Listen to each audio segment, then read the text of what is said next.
എല്ലാവരും കൈ നിറച്ച് ഇന്നലത്തെ പോലെ പൂക്കൾ വാങ്ങണം, ചൊല്ലിത്തരുന്ന മന്ത്രങ്ങൾ ഏറ്റുചൊല്ലണം. തീർന്നു കഴിയുമ്പോൾ ആ ഭാഗവത ഗ്രന്ഥത്തിൽ കൊണ്ടുവന്ന് സമർപ്പിച്ച് നമസ്കരിച്ചിരിക്കണം. ഭഗവാനായി കണ്ടുകൊണ്ട് നമ്മൾ ഭാഗവതത്തെ ആരാധിക്കുകയാണ്.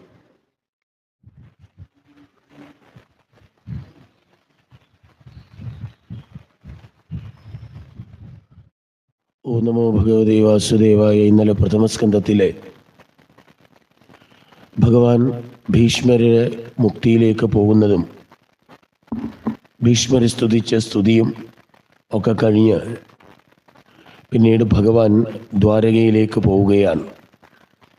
വളരെ നാളുകൾക്ക് ശേഷമാണ് ഭഗവാൻ ദ്വാരകയിലേക്ക് പോകുന്നത്. അപ്പോൾ ഹസ്തിനപുരിയിൽ നിന്നും ദ്വാരകയിലേക്ക് പോകുമ്പോൾ ഏതെല്ലാം രാജ്യങ്ങളും ദേശങ്ങളും കടന്നുവാണോ ഭഗവാൻ പോയത്, അവിടെയെല്ലാം ആ നാട്ടിലെ രാജാക്കന്മാരും പൗരജനങ്ങളുമെല്ലാം ഭഗവാനെ വേണ്ട വിധത്തിൽ സ്വീകരിച്ചു. അവസാനം ദ്വാരകയിലെത്തി അമ്മമാരും ബാക്കിയുള്ള ആളുകളുമൊക്കെ ബന്ധുജനങ്ങളുമെല്ലാം ഭഗവാനെ ആശ്ലേഷിച്ചു. ചിലരോടി വന്ന് ഭഗവാനെ കൈകൾ സ്പർശിച്ചു. അവരെ ആ രൂപത്തിൽ ഭഗവാനും തിരിച്ച്, അതേപോലെ തന്നെ വന്ദിക്കേണ്ടുന്നവരെയൊക്കെ തന്നെ വന്ന് വന്ദിച്ചു. താൻ ആശ്ലേഷിക്കേണ്ടവരെ ആശ്ലേഷിച്ചു. താൻ വന്ദിക്കേണ്ടവരാരൊക്കെയാണോ അവരെയൊക്കെ ഭഗവാൻ നമസ്കരിച്ചു. ഇങ്ങനെ ദ്വാരകയിൽ എത്തിച്ചേർന്ന ഭഗവാൻ പിന്നീട് ദീർഘകാലം ദ്വാരകയിൽ കഴിയുകയാണ്. ഈ സമയത്ത് ഹസ്തിനാപുരിയിൽ യുധിഷ്ഠിരൻ രാജ്യഭരണം ആരംഭിച്ചു. ഉത്തര പൂർണ്ണഗർഭിണിയായിരുന്നു. ഉത്തര പ്രസവിച്ചു. ആ കുട്ടി ജനിച്ച ഉടനെ തന്നെ ആ കുട്ടിക്ക് ഒരു നാമം നൽകി. ഉത്തരയ്ക്ക് അഭിമന്യുവിൻ്റെ പുത്രനുണ്ടായ പേര് എന്താ അറിയില്ലേ? എന്താണ്? പരീക്ഷിത്ത്. പക്ഷെ അതല്ല SSLC ബുക്കിലെ പേര്. പരീക്ഷത്തിൻ്റെ പേര് പുസ്തകത്തിൽ അതല്ല, അത് ആധാർ കാർഡിലെ പേരാ. പരീക്ഷിത്തല്ല. ആ ഉണ്ടായ പുത്രന് കൊടുത്ത പേര് വിഷ്ണുരാതൻ എന്നാ. നമ്മൾ ചാടിക്കേറി എന്തു പറയും? പരീക്ഷത്തെന്ന് പറയും. ആ ഇരിക്കുന്നവരും പറയും ആ പരീക്ഷിത്താന്ന് പറയും. കാരണം വിഷ്ണുരാതനാണെന്ന് പറയുന്ന ആൾക്കും അറിയത്തില്ല. കിളിപ്പാട്ടിലൊരു വാരിയില്ലേ, അന്നേരം ഭക്തിയ, അതറിയില്ലേ? അന്നേരം ഭക്തിയ വന്ദിച്ചിരുത്തിനാൻ നന്നായി വിഷ്ണുരാതൻ ബ്രഹ്മരാതനെ ജന്മസാഫല്യമെന്തെന്നറിവാനായി നന്മ ചോദിച്ചാൻ. കൃഷ്ണ ഹരേ ജയ. അവിടെ വിഷ്ണുരാതൻ എന്ന് പറയും. സ്വീകരിച്ചിരുത്തിയത് ആരാ? വിഷ്ണുരാതൻ. ആരാ കഥയിൽ ഇരുത്തിയത്? ബ്രഹ്മരാതൻ ശുഖബ്രഹ്മർഷിയ. അപ്പൊ ശുഖബ്രഹ്മർഷിയെ വിഷ്ണുരാതൻ കയറ്റിയിരുത്തി. ആ കുട്ടിക്ക് കൊടുത്ത പേര് വിഷ്ണുരാതൻ. ഞാൻ അതുകൂടെ ഒന്ന് പറഞ്ഞേക്കാം, എങ്ങനെയാണ് പരീക്ഷിത്ത് എന്നുള്ള നാമധേയം വന്നത്. വിഷ്ണുരാതൻ എന്ന വാക്കിനർത്ഥം വിഷ്ണുവിനാൽ രാതനായവൻ എന്നാണ്. വിഷ്ണുവിനാൽ രക്ഷിക്കപ്പെട്ടവൻ എന്നാണ് വാക്കിനർത്ഥം. അതിൻ്റെ കഥ നമ്മൾ പറഞ്ഞു കഴിഞ്ഞ ദിവസം. എങ്ങനെയാ? ഗർഭത്തിലിരുന്ന ശിശുവിനെ നശിപ്പിക്കാൻ അശ്വത്ഥാമാവ് ബ്രഹ്മാസ്ത്രം പ്രയോഗിച്ചു. അതിൻ്റെ ജ്വാലയിൽ നിന്നും രക്ഷിക്കാനായിട്ട് ഭഗവാൻ എന്ത് ചെയ്തു എന്നാണ് ഞാൻ പറഞ്ഞത്? സൂക്ഷ്മരൂപിയായിട്ടൊരു വലയമായിട്ട് നിന്നു. അങ്ങനെ ഭഗവാനാൽ രക്ഷിക്കപ്പെട്ടവനായതുകൊണ്ടാണ് ഈ കുട്ടിയുടെ പേരെന്തിട്ടത്? വിഷ്ണു. അങ്ങനെയൊക്കെ ആയിരുന്നു പേരിടുന്നത്. എന്താ? ഭഗവാനുമായിട്ട് ബന്ധപ്പെട്ടെത്തിയായിരുന്നു ആളുകൾക്ക് പേരിട്ടത്. പിന്നീട് എങ്ങനെയാണ് ഈ വിഷ്ണുരാതൻ പരീക്ഷിത്തായത്? അതിനൊരു കാരണമുണ്ട്.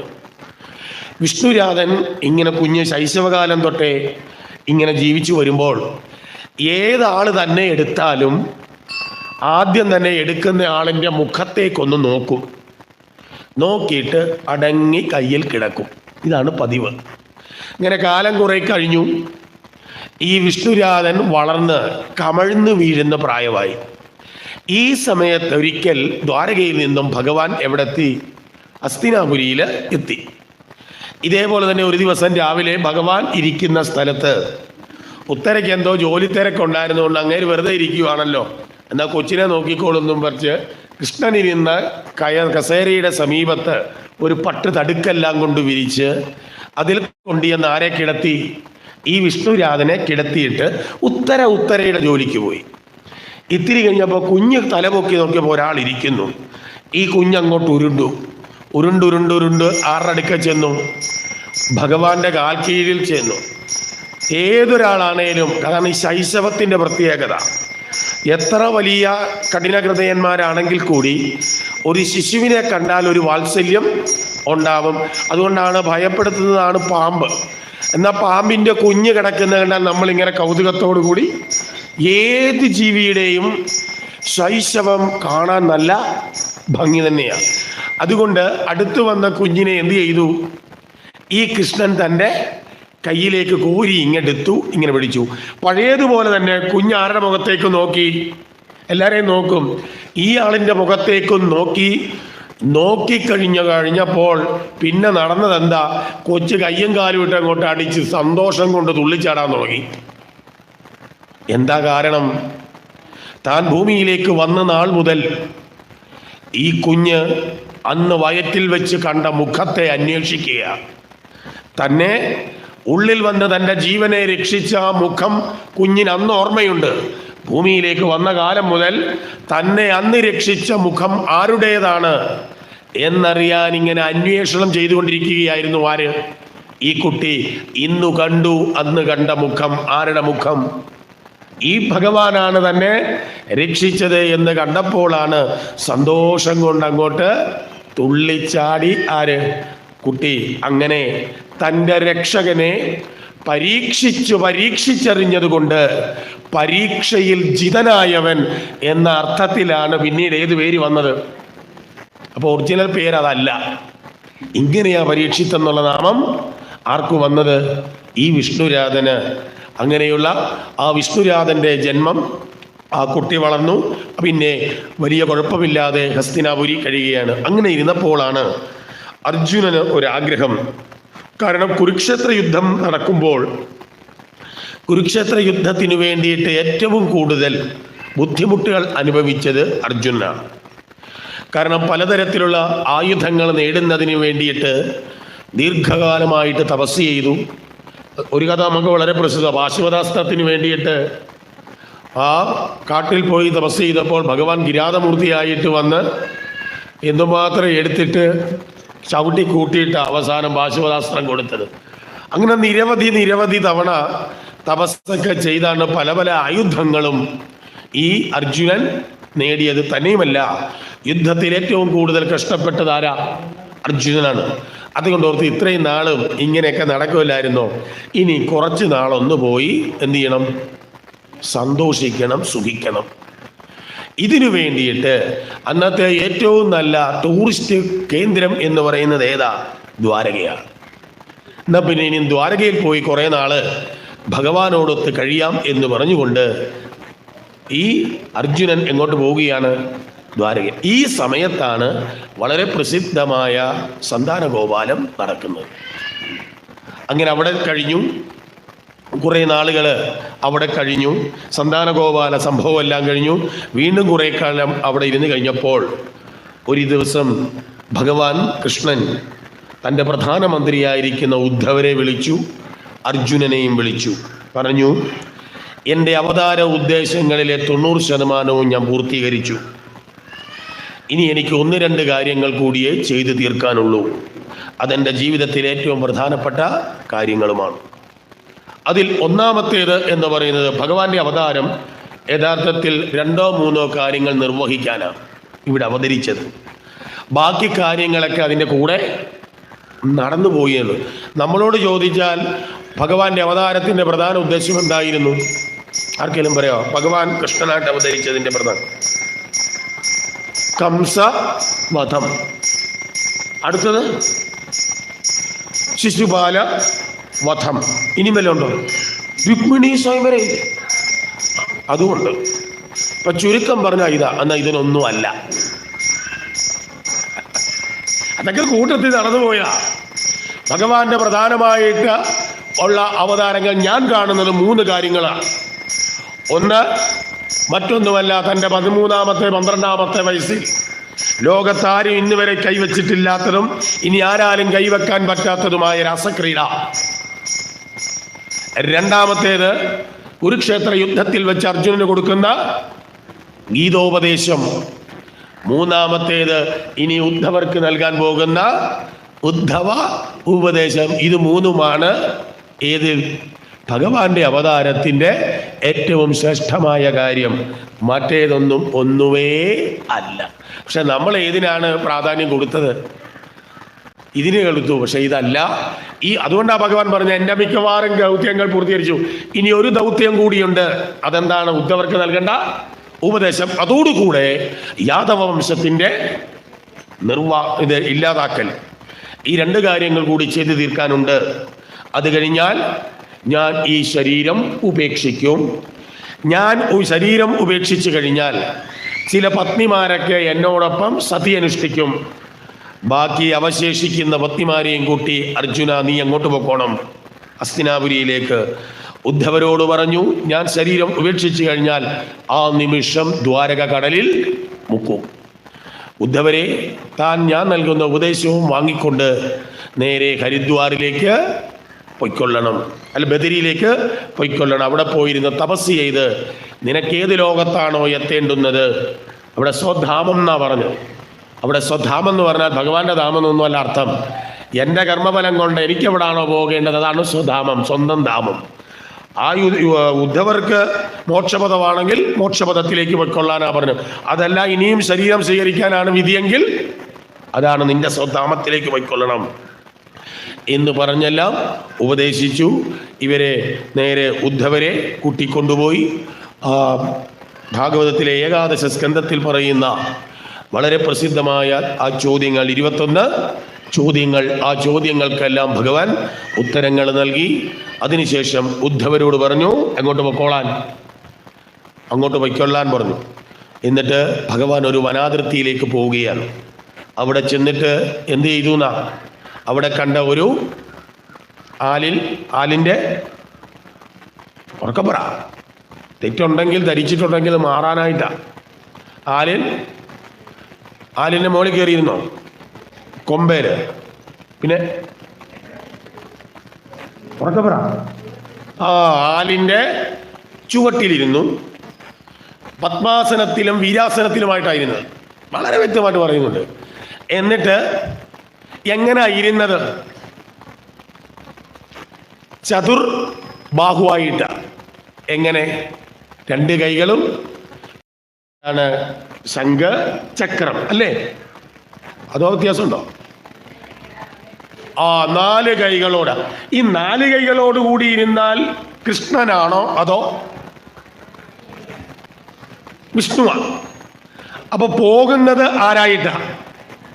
വിഷ്ണുവായിട്ടാ. അങ്ങനെയാണെങ്കിൽ വന്നതും എങ്ങനെ ആയിരിക്കണം? വിഷ്ണുവായിട്ട് തന്നെ വന്നതുപോലെ പോവൂ. അങ്ങനെയാണെങ്കിൽ ഭഗവാൻ ഇങ്ങോട്ട് അവതരിച്ചത് എങ്ങനെ?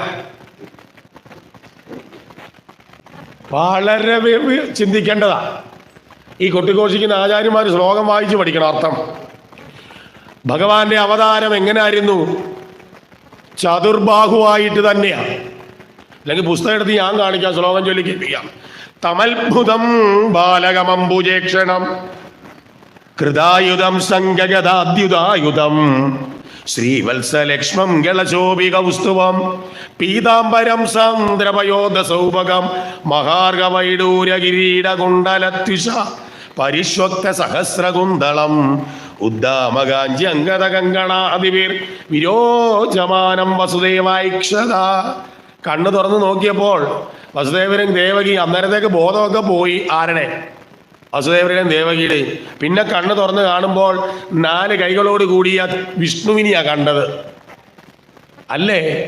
അപ്പൊ കൃഷ്ണനായിട്ടാണോ അവതരിച്ചത്? അല്ല, ഭാഗവതം പറഞ്ഞിട്ടില്ല. പിന്നീട് ഇവര് സ്തുതിച്ചു. അവിടെ വെച്ച് ദേവകി പറഞ്ഞു, കുഞ്ഞെ, ഈ രൂപത്തിൽ നിന്നെ ഞങ്ങൾക്ക് വളർത്താൻ പറ്റില്ല. 4 കൈകളോട് കൂടി വീട്ടിൽ വളർത്താൻ പറ്റുമോ? ഉണ്ട്. അപ്പൊ എങ്ങനെയാ പറഞ്ഞത് ഇവിടെ? ഉപസംഹരതന്യാത്മൻ അഹോരൂപം അലൗകികം. 10ാമത്തെ അത് സ്കന്ധത്തിലെ 3ാമത്തെ അധ്യായത്തിൽ വായിക്കുമ്പോൾ ശ്ലോകം ഉണ്ടോ എന്ന് നോക്കിക്കൊള്ളുക. ദേവകി പ്രാർത്ഥിക്കുക, നിന്റെ ഈ അലൗകികമായ രൂപം, ലൗകികമല്ല, ഈ രൂപത്തെ നീ എന്ത് ചെയ്യണം? മാറ്റിയിട്ട് ഒരു സാധാരണ മനുഷ്യ ശിശുവായി മാറുക. അപ്പോഴാണ് ആരായി മാറിയത്? കൃഷ്ണനായിട്ട് മാറിയത്. അപ്പോൾ ഭൂമിയിലേക്ക് വന്നത് ആരായിട്ട് തന്നെയാ? വിഷ്ണുവായിട്ട്. അതുകൊണ്ടാണ് പോകാൻ നേരത്തും എങ്ങനെ ഇരുന്നത്? ഇത് തല ഉപയോഗിച്ചൊന്ന് ചിന്തിക്കണം, എന്തുകൊണ്ടിങ്ങനെ വ്യാസൻ പറഞ്ഞു. അപ്പോൾ അങ്ങനെ അവിടെ ഇരുന്നു. അപ്പോഴത്തേക്ക് ആര് വന്നു? വീണ്ടും പൊന്നാലെ. എത്രയായിട്ടും ഉദ്ധവർക്ക് പോകാൻ മടി ഭഗവാനെ വിട്ടിട്ട്. അതുകൊണ്ട് പമ്മി വീണ്ടും ആര് വന്നു? ഉദ്ധവർ വന്നു. കൂട്ടത്തിൽ ആരും വന്നു? മൈത്രേയരും. കാരണം ഇപ്പം നമുക്കിവിടെ ഉപദേശം തരുന്നില്ലേ മൈത്രേയര് 3ാം സ്കന്ധത്തിൽ. ഈ മൈത്രേയ മഹർഷി അവിടെ വെച്ച് ഉണ്ട് ഉദ്ധവർക്ക് ഉപദേശം കൊടുക്കുമ്പോൾ രണ്ടുപേരും കൂടെ ഇത് കേട്ടത്. എന്നിട്ട് ആ മൈത്രേയരോട് പറഞ്ഞ, ഒരിക്കൽ നിന്റെ ആശ്രമത്തിൽ എൻ്റെ ശിഷ്യനായ വിതുരർ വരുമ്പോൾ നീ ഉപദേശിച്ചു കൊടുക്കണം എന്ന് പറഞ്ഞ് ഇത് ഉപദേശിച്ചു കൊടുത്തു വിടുക. ഈ മൈത്രേയരോട് ഉൾപ്പെടെയാണ് അവിടെ വരുന്നത്. എത്ര പറഞ്ഞിട്ടും ആര് പോകുന്നില്ല? ഉദ്ധവർ പോകുന്നില്ല. അവസാനം ഭഗവാൻ ടോണങ്ങ് മാറ്റി. ആ വാക്ക് അവിടെ തന്നെ അങ്ങനെ പ്രയോഗിച്ചത്, ഗച്ഛോദ്ധവ, പോടാ ഉദ്ധവ എന്നാ പറഞ്ഞത്. ഇനി ഇവിടെ നാത്ര സ്ഥേയം, നീ ഇവിടെ കാണരുതെന്നാണ്. അവിടെ ഗച്ഛ എന്ന് പറഞ്ഞാൽ കർത്താവ് വരുന്നത് നീയാ, നീ പോടാന്നാ. ആട്ടി ഓടിക്കുക ആരെ? ഉദ്ധവരെ. കാരണം എന്താ? ഉദ്ധവർ പോകുന്നില്ല. അപ്പോഴാണ് എല്ലാം ഇട്ടിച്ചിട്ട് ആര് പോയത്? ഭയന്നു പോയി. അങ്ങനെ പോയി ഭഗവാൻ സ്വധാമത്തിലേക്ക് പോയി, ശരീരം മറച്ചു. അതിനുശേഷം ഭഗവാൻ പറഞ്ഞതനുസരിച്ച് ഈ അർജുനൻ ഭഗവാന്റെ പത്നിമാരെയും കൂട്ടിക്കൊണ്ട് പോകാൻ ഒരുങ്ങിയാണ്. പക്ഷെ അപ്പോഴേക്കും ഹസ്തിനാപുരിയിലിരിക്കുന്ന യുധിഷ്ഠിരൻ തലേ ദിവസം പലതരത്തിലുള്ള ദുശഗുണങ്ങൾ കാണാൻ തുടങ്ങി. താൻ എണ്ണ തേച്ച് കിടക്കുന്നതായിട്ട് കാണുന്നു. നായകളൊക്കെ ഓരിയിടുന്നു. കുറുക്കൻ അകാലത്തിൽ ഓരിയിടുന്നു. വലിയ വലിയ കൊടുങ്കാറ്റ് വീശുന്നു. പല രാത്രിയിലുള്ള നിശാചര പക്ഷികളെല്ലാം രാത്രിയിൽ വല്ലാതെ ബഹളം കൂട്ടുന്നു. ഇതൊക്കെ കണ്ടു കഴിഞ്ഞപ്പോൾ, ദുർനിമിത്തങ്ങൾ കണ്ടു കഴിഞ്ഞപ്പോൾ യുധിഷ്ഠിരന് ചെറിയൊരു സംശയം ഉണ്ടായി. എന്തോ സംഭവിച്ച മട്ടുണ്ടല്ലോ എന്നുള്ള ചിന്തയായി.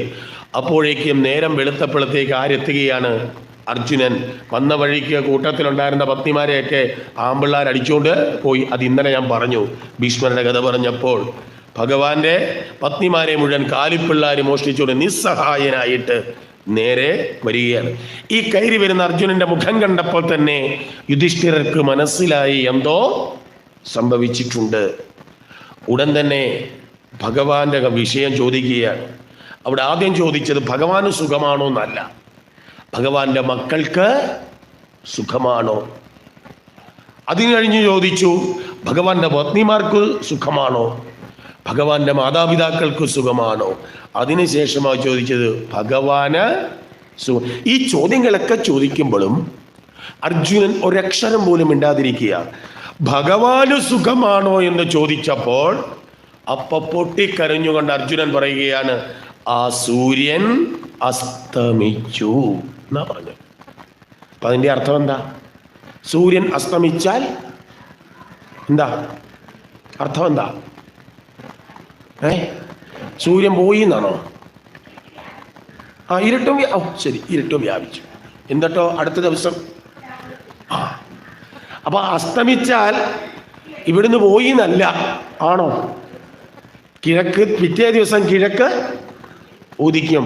അങ്ങനെയാണെങ്കിൽ ഭഗവാൻ ആ സൂര്യൻ അസ്തമിച്ചു എന്ന് പറഞ്ഞാലോ? അസ്തമിക്കുക എന്ന് പറഞ്ഞാൽ ചത്തുപോവാന്നല്ല, അവിടെ കുഴപ്പം. അതുകൊണ്ടാണ് ഭഗവാൻ ഏത് ആരോഹണമില്ല, അതും അറിയില്ല. സപ്താഹത്തിന്റെ 7-ാം ദിവസം വായിക്കുന്ന ഒരു ഭാഗമുണ്ടല്ലോ ഭഗവാന്റെ ആ സ്വർഗാരോഹണം. എൻ്റെ ചോദ്യം, ഈ സ്വർഗത്തിൽ പോകുന്നത് ആരാ ഈ പോകുന്നത്? നമുക്കിതിന് പുണ്യം കുറവാണേലും നമ്മളെ അങ്ങോട്ടങ്ങ് കൊണ്ടുപോയി. എന്നാ ശരി, പുണ്യാത്മാക്കൾ തന്നെ.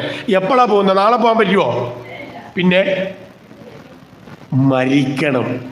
അങ്ങനെയാണെങ്കിൽ ഭഗവാൻ സ്വർഗത്തിൽ പോയി എന്ന് പറഞ്ഞാൽ ഭഗവാൻ എന്ത് സംഭവിക്കും? മരിച്ചു എന്നാ. ഭഗവാൻ മരിച്ചോ? അജനി ജന്മക്ഷതാരകം, ജനിക്കാത്തവന്റെ ജന്മനക്ഷത്രത്തിൽ ജനിച്ചു. ജനിക്കാത്തവന് പിന്നെ എന്തില്ല? മരണമുണ്ടോ? ഇല്ല. അതുകൊണ്ട് ദൈവം ഇത് ചെയ്ത് സ്വർഗാരോഹണം എന്ന് പറയുന്നവനെ ഓടിച്ചു വിട്ടേക്കണം. അവന് ഭാഗവതം അറിയില്ല. ഭഗവാൻ എങ്ങും പോയില്ല, എങ്ങും പോകേണ്ടതായിട്ടില്ല. ഭഗവാൻ തൻ്റെ ശരീരത്തെ മറച്ചു എന്നേ ഉള്ളൂ. അതുകൊണ്ട് സ്വർഗാധാമപ്രാപ്തിയ, തൻ്റെ ധാമത്തിലേക്ക് തിരികെ പോയി എന്ന് അവിടെ വെച്ച് പറഞ്ഞു. ആ സൂര്യൻ അസ്തമിച്ചു. ഉടൻ തന്നെ യുധിഷ്ഠിരൻ തീരുമാനിക്കുകയാണ്, ആ ഭഗവാനില്ലാത്ത ലോകത്തിന് ഒരു നിമിഷം പോലും ഉണ്ടാവേണ്ട.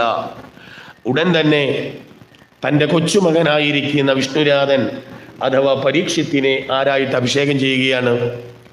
യുവരാജാവായിട്ട് അഭിഷേകം ചെയ്തു. തൻ്റെ രാജചിഹ്നങ്ങളെല്ലാം താഴ്ത്തി വെച്ചു. കേവലം ഈ കൃഷ്ണമൃഗത്തിൻ്റെയും മരവുരിയുമൊക്കെ എടുത്തങ്ങോട്ട് ഉടുത്തു. ആര്? യുധിഷ്ഠിരൻ. ആരോടും ഒരക്ഷരം പോലും മിണ്ടിയില്ല. നേരെ കൊട്ടാരത്തിലെ സൗഭാഗ്യങ്ങളെല്ലാം ഉപേക്ഷിച്ചിട്ട് നേരെ ഇറങ്ങുകയാണ്, വടക്കേ ദിക്കിലേക്ക് പോവുകയാണ്. ആരോടും ചോദിച്ചില്ല എൻ്റെ പിന്നാലെ വരുന്നോന്ന്. ഇത് കണ്ട ഉടനെ തന്നെ ആര്? പാഞ്ചാലിയും അതേ രൂപത്തിൽ ആരുടെ പിന്നാലെ ഇറങ്ങി? ഈ യുധിഷ്ഠിരന്റെ. പാഞ്ചാലി ആരാ? യുധിഷ്ഠിരന്റെ ഭാര്യ അല്ലെങ്കിൽ പത്നി. പത്നിമാരാണെങ്കിലേ ആരുടെ പിന്നാലെ പോകൂ? ആരുടെ പിന്നാലെ? ഭർത്താവിൻ്റെ. ഭർത്താവെന്ന് പറഞ്ഞ അർത്ഥം എന്താ? ആദ്യം അതറിയാവോ നോക്കട്ടെ. എൻ്റെ ഭർത്താവാന്ന് പറഞ്ഞാൽ അർത്ഥം എന്താ? എന്നെ കല്യാണം കഴിച്ചു. അന്നേരമായി കുഴപ്പം മുഴുവൻ ഉണ്ടായത്. ഭർത്താവ് എന്ന വാക്കിനർത്ഥം ഭരിക്കുന്നവൻ. ഭർത്താവ് വാക്കിനർത്ഥം ഭരിക്കുന്നവൻ. അപ്പോൾ ആരുടെ നിയന്ത്രണത്തിലായിരിക്കും? ഭാര്യ എന്ന് പറഞ്ഞാലോ ഭരിക്കപ്പെടുന്നവളാ. അപ്പൊ ആരുടെ നിയന്ത്രണത്തിൽ നിൽക്കണം? ഇപ്പൊ നേരെ തിരിച്ചാ. മനസ്സിലായോ? പത്നി എന്ന വാക്കിനർത്ഥം അത് ഉച്ചരിക്കാൻ പോലും അറിയത്തില്ല. ഉച്ചരിച്ചാൽ വേറെ അർത്ഥം വരുന്നത്. അന്നൊന്നും ഞാൻ പറയത്തില്ല. പത്നി എന്ന വാക്കിനർത്ഥം ആർക്കെങ്കിലും അറിയാവോ? പത്നി. അതെനിക്കറിയാം. പത്നി എന്ന് പറഞ്ഞാൽ ഭാര്യ എന്നാണെന്ന് എനിക്കറിയാം. എന്നാലും വാക്കിനൊരർത്ഥമില്ലേ? പണ്ടത്തെ അർത്ഥം, ഇപ്പോഴത്തെ അല്ലേ കേട്ടോ. പതിയാൽ നയിക്കപ്പെടുന്നവൾ പത്നി. പതിയാൽ നയിക്കപ്പെടുന്നവൾ. അപ്പൊ ആര് മുമ്പേ നടക്കും? ഭർത്താവ് മുമ്പിലും നടക്കും, പിന്നാലെ ആര് പോകും? ഭാര്യ. പക്ഷെ ഇപ്പൊ അങ്ങനല്ല. പതിയെ നയിക്കുന്നവൾ. അപ്പൊ ആര് മുമ്പിൽ നടക്കും? ജീവിതത്തിൽ ഒറ്റ തവണയെ അങ്ങേര് മുമ്പിൽ നടന്നുള്ളൂ, പിന്നാലെ. അതെപ്പോഴാ?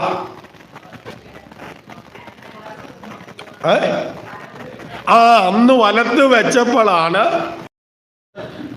ഈ പുറകിൽ നടന്നത്. അന്ന് തൊട്ട് ഇങ്ങേരുടെ പിന്നെ തൊട്ട് ഇങ്ങേരുടെ മുമ്പിലാണ്. അതുകൊണ്ട് പത്നി എന്ന വാക്കിനർത്ഥം ഭർത്താവിൻ്റെ പിന്നാലെ പോകുന്നവളെന്ന അർത്ഥം. അതുകൊണ്ടാണ് ചോദിച്ചില്ല, നീ എൻ്റെ കൂടെ വരുന്നോ? ഭർത്താവ് ഇറങ്ങിയ വഴി ആരിറങ്ങി? പാഞ്ചാലിയും വടക്കേ ദിക്കിലേക്ക്, തൊട്ടു പിന്നാലെ ഭീമൻ, അതിന് പിന്നാലെ അർജുനൻ, നകുലൻ, സഹദേവൻ വടക്കേ ദിക്കിൽ, ഉത്തര ദിക്കിലേക്കാ. ഉത്തര ദിക്കെന്ന് പറഞ്ഞാൽ എന്താണ്?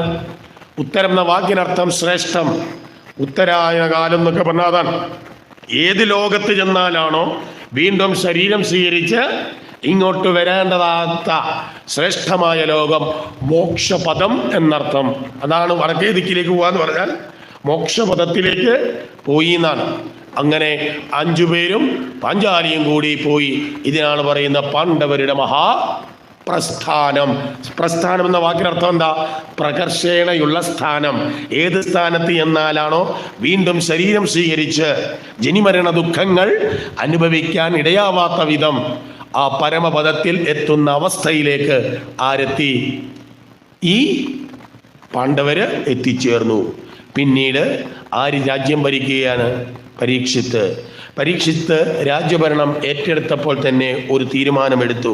കാരണം അറിഞ്ഞു, ഇന്നലെ പറഞ്ഞു, യഥാ ഭഗവാൻ മുകുന്ദോ ക്ഷ്മാം ദത്തം സ്വപദംഗത തദ്ദിന കലിരായാത. ഭഗവാൻ ഈ ശരീരം ഉപേക്ഷിച്ച ആ നിമിഷം മുതൽ ഭൂമിയിൽ കലിയുഗം ആരംഭിച്ചു എന്നാണ്. അപ്പോൾ തന്നെ കലിയുഗത്തിൻ്റെ ഒരു ലക്ഷണങ്ങൾ കണ്ടു. പരീക്ഷിത്ത് രാജ്യം ഭരിക്കാൻ ഏൽക്കുമ്പോൾ കലിയുഗത്തിൻ്റെ ആരംഭ പ്രശ്നങ്ങൾ കണ്ടു കഴിഞ്ഞപ്പോൾ പരീക്ഷിത്ത് തീരുമാനിച്ചു, അങ്ങനെയാണെങ്കിൽ ഞാൻ ഭരിക്കുന്ന ഈ കാലഘട്ടത്തിൽ ഈ രാജ്യത്ത് ആരുണ്ടാവാൻ പാടില്ല? കലിയുണ്ടാവാൻ പാടില്ല. അങ്ങനെ കലിയെ പിടിച്ച് ആരോടിച്ചു വിട്ടു? പരീക്ഷിത്ത് ഓടിച്ചുവിട്ട് നേരെ നിയന്ത്രണത്തിലാക്കി വെച്ചു. അങ്ങനെ രാജ്യം ഭരിക്കുകയാണ്. ദിഗ്വിജയങ്ങളൊക്കെ നടത്തി ഭാരതവർഷം എന്ന് പറയുന്ന ഒരു സാമ്രാജ്യം തന്നെ ആരുണ്ടാക്കിയെടുത്തു? ഈ ഭാരതവർഷം എന്ന് പറഞ്ഞാൽ നമ്മുടെ സംസ്കൃതത്തിൽ വർഷം എന്ന് പറഞ്ഞാൽ ഇയർ എന്നല്ല, സാമ്രാജ്യം എന്നാണ്. ആ ഭാരതവർഷത്തിൽ പെട്ടിരുന്നതായിരുന്നു ഇന്നത്തെ അഫ്ഗാൻ, അതേപോലെ തന്നെ ഇറാന്, ഇറാഖ്, ഇന്തോനേഷ്യ, സുമാത്ര. ഇതെല്ലാം ഏതിൽ പെട്ടതായിരുന്നു? ഭാരതവർഷത്തിൽപ്പെട്ട മേഖലകളായിരുന്നു. ഏതായാലും ആ ഭാരതവർഷത്തിൻ്റെ അധിപതിയായിക്കൊണ്ട് ഈ പരീക്ഷിത്ത് വരികയാണ്. പക്ഷെ എല്ലാ ദിവസവും രാത്രിയിൽ ആരും അറിയാതെ അല്ലെങ്കിൽ പകല് വേഷപ്രച്ഛന്നനായിട്ട് രാജാവ് എന്തു ചെയ്യും? ആളുകളുടെ ഇടയിൽ സഞ്ചരിക്കും. എന്തിനാ? തൻ്റെ ഭരണത്തെക്കുറിച്ച് ആളുകൾ വിലയിരുത്തുന്ന മതിപ്പ് എങ്ങനെ ഉണ്ടെന്ന് അറിയാനാ. അങ്ങനായിരുന്നു പണ്ടത്തെ ആളുകൾ. ഇന്ന് വെളിയിലോട്ട് ഇറങ്ങാൻ പേടിയാണ്. അതാണ് അവസ്ഥ. ഏതായാലും അങ്ങനെ പോകും. ഒരു കണക്കിന് പോകാതിരിക്കുന്നതുമാണ് നല്ലത്. പണ്ടൊരാളിങ്ങനെ ഇറങ്ങിപ്പോയതാ, പെണ്ണുമ്പിള്ളെ കൊണ്ടുവന്ന് കാട്ടി ഉപേക്ഷിക്കേണ്ടി വന്നത്. ആർക്കാ? അത് നമ്മളെ ഒരു കാര്യമാണ് പഠിപ്പിച്ചത്. എന്താണെന്നറിയാമോ? വല്ലവൻ്റെ വീട്ടിലെ സംസാരം ഒളിഞ്ഞു നിന്ന് കേൾക്കരുത്. കേട്ടാൽ അവർക്കല്ല ഹാനി, നമുക്ക്. അവിടെ വെച്ചല്ലേ രചകനും ഈ കലക്കുകാരനും അലക്കാരത്തെയും കൂടെ അടിപിടി ഉണ്ടായി. അവിടെ വെച്ച് അടിപിടിയല്ല, കാരണം രചകൻ്റെ ഭാര്യ വീട്ടിൽ പോകാമെന്ന് പറഞ്ഞ് പോയതാ. അവിടെ ചെന്ന് കഴിഞ്ഞപ്പം കൂട്ടുകാരും വീട്ടുകാരും ഒക്കെ പറഞ്ഞു നമുക്ക് മറ്റേ അവിടെ അനിയത്തിയുടെ വീട്ടിലൂടെ പോകാം. അവിടെ നിന്ന് അടുത്ത വീട്ടിൽ പോയി. ഇങ്ങനെ 10-12 ബന്ധുക്കളുടെ വീട്ടിൽ പോയിട്ട് 4-5 ദിവസം കഴിഞ്ഞപ്പോഴാണ് എങ്ങോട്ടേക്ക് വന്നത്? കുടുംബത്തേക്ക് തിരിച്ചു വന്നത്. രചകൻ പൂര ബഹളം.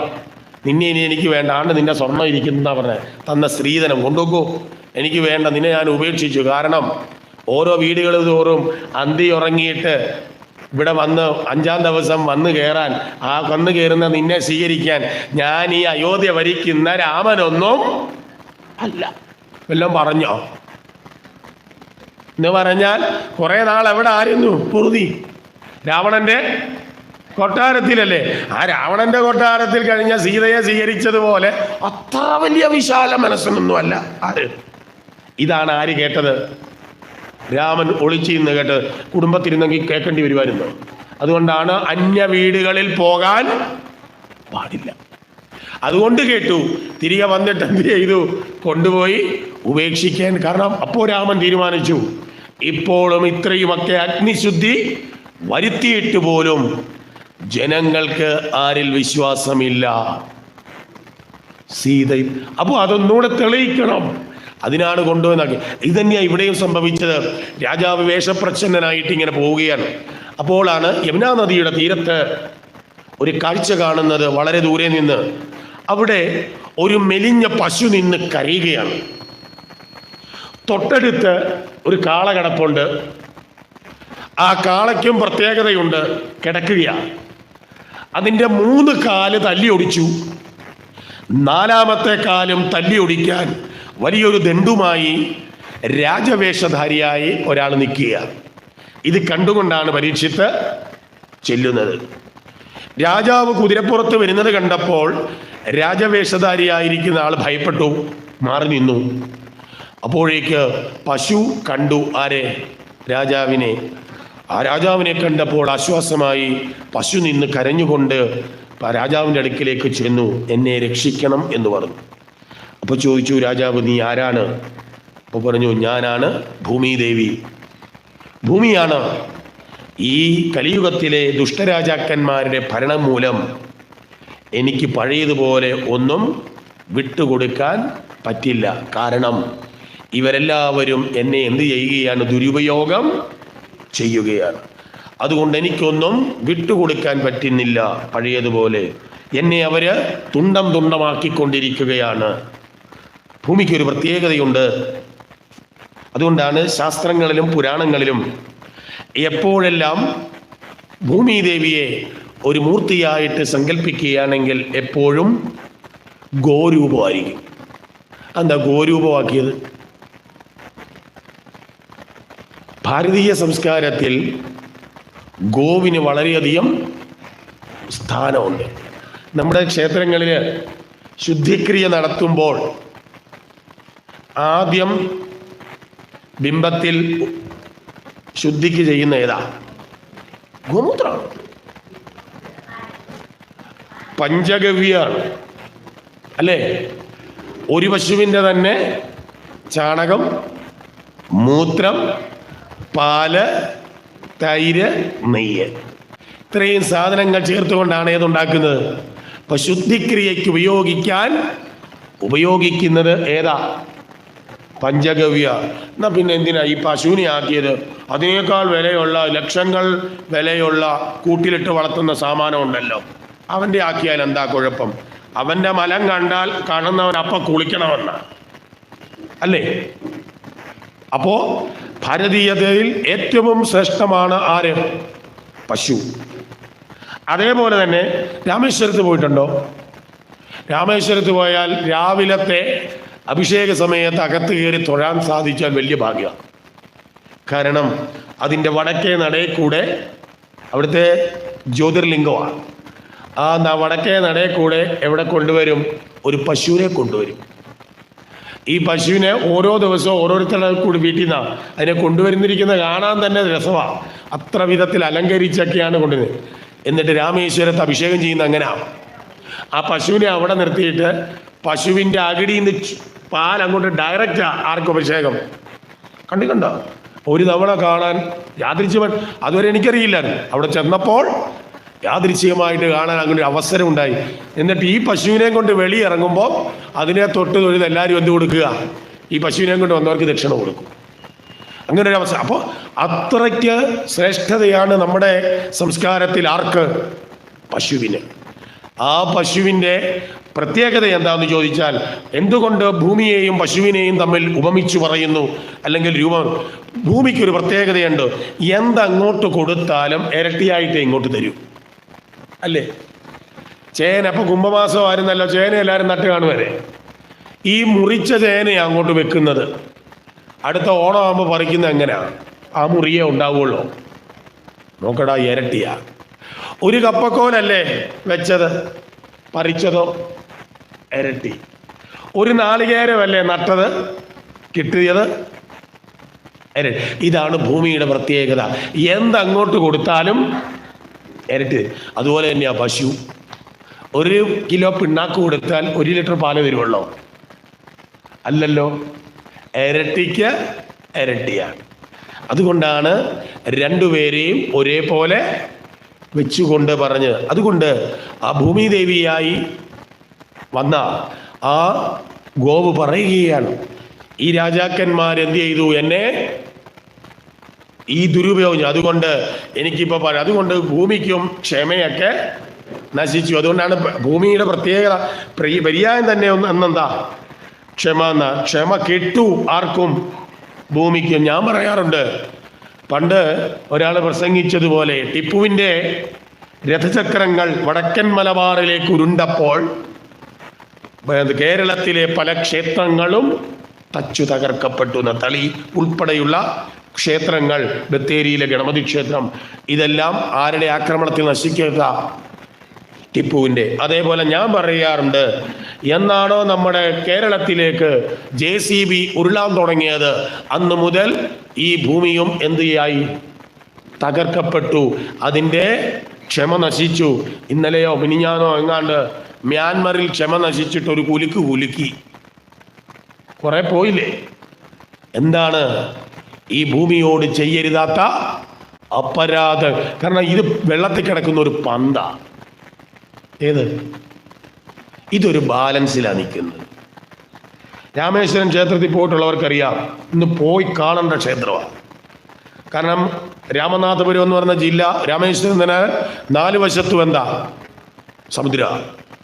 അതുകൊണ്ട് വടക്ക് വശത്ത് ഒരു 800 ടൺ ഭാരമുള്ള കരിങ്കല്ലിൻ്റെ ഉത്തരവാണ് വെച്ചിരിക്കുന്നതെങ്കിൽ അതിൻ്റെ ജസ്റ്റ് ഓപ്പോസിറ്റും എത്ര ടണ്ണാ?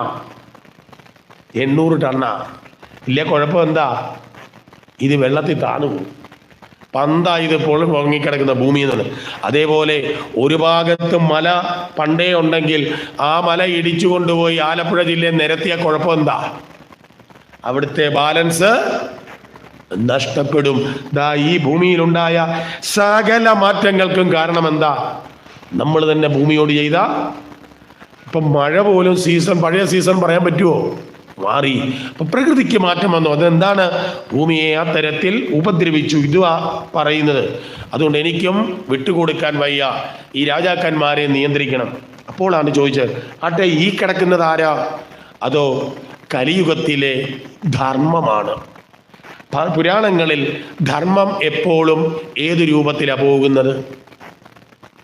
ധർമ്മം കാളയുടെ രൂപം. ധർമ്മത്തിൻ്റെ ഒരു വാക്ക് ഋഷഭം എന്നാണ്, പര്യായപദമാണ്.